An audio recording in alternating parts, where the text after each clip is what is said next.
Strategi menentukan harga jual produk. Mungkin Bapak atau Ibu dan teman-teman ingin bertanya, kenapa dalam menentukan harga jual kita perlu namanya strategi? Padahal kita bisa saja menentukan harga kemudian menjualnya dengan keuntungan yang kita inginkan.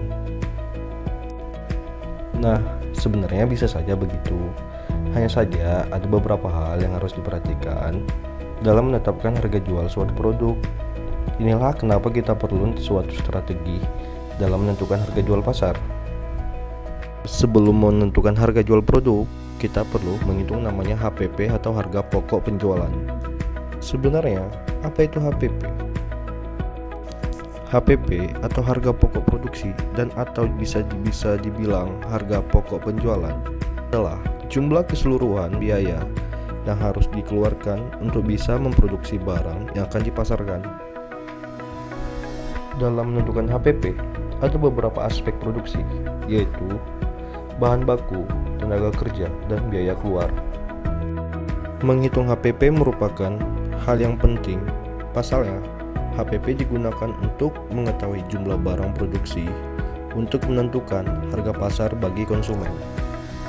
Harga jual merupakan besarnya harga atau tarif yang dibebankan untuk konsumen. Maksud harga jual juga merupakan harga yang ditentukan saat produk dilepas di pasaran. Cara penghitungan harga jual dapat dilakukan dengan menjumlahkan biaya produksi dan non-produksi serta jumlah keuntungan yang diinginkan. Tujuan dalam menentukan HPP ini ialah: pertama, mengetahui jumlah biaya yang kita keluarkan saat memproduksi barang. Yang kedua, mengetahui keuntungan yang bisa didapatkan dari setiap penjualan produk.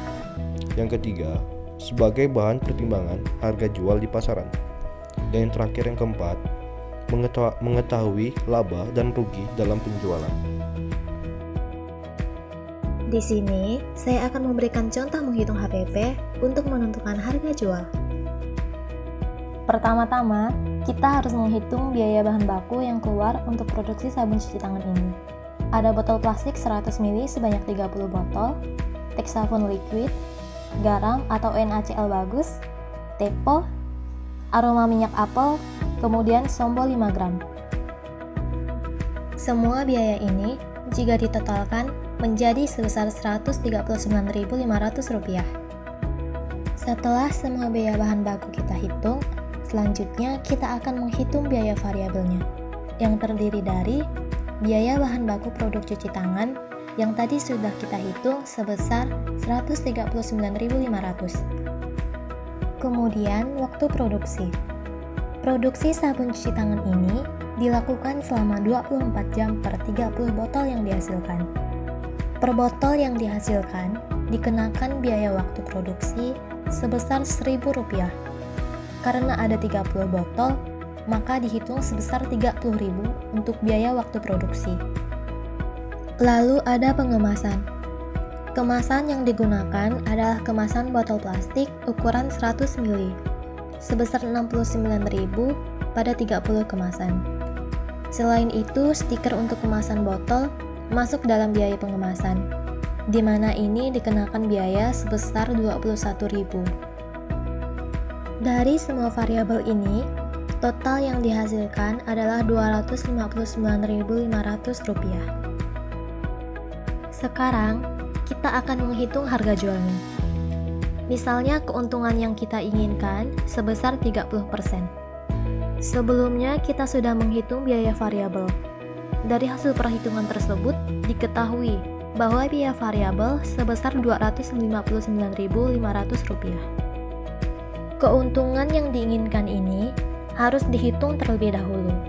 Agar lebih mudah, 30% ini kita desimalkan, yaitu 0,3. Di sini akan kita hitung 1 dikurang 0,3 sama dengan 0,7. Yang tadi diketahui biaya variabelnya Rp259.500 akan kita bagi dengan 0,7. Jadi 259.500 dibagi 0,7, hasilnya akan menjadi Rp370.714.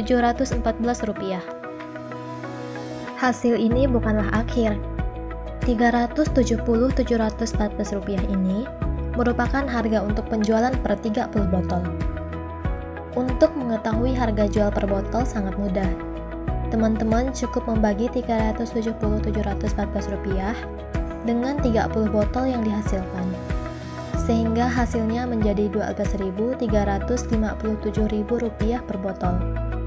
Harga jual sebesar Rp12.357 sudah diambil keuntungan sebesar 30%. Teman-teman bisa saja mengambil keuntungan yang lebih besar dari itu jika ingin. Namun ada hal yang harus diperhatikan. Jika besarnya keuntungan yang diambil kecil, maka risiko yang diterima pun kecil.